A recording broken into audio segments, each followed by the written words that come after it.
It was always a happy day on the island of Sodor. One day, Sir Topham Hatt had to give the Steamies some important jobs. We're going to be decorated, said Percy. And Gordon shoved by. I'm not being decorated. You need a strong engine like me. I mean, who needs a strong engine like me to be a decoration engine?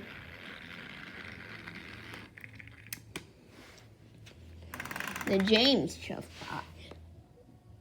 Let's have a contest to see who has the best decorations, said James. That's a good idea, said Thomas. I agree, said Percy. Count me in. But you have to be decorated, said James. Well, I'm not going. And then everybody else had decorated.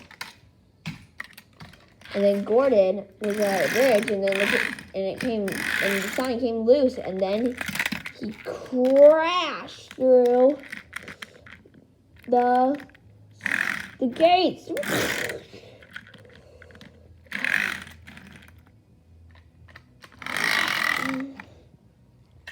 Wow, Gordon, said James. You might have the best decoration ever.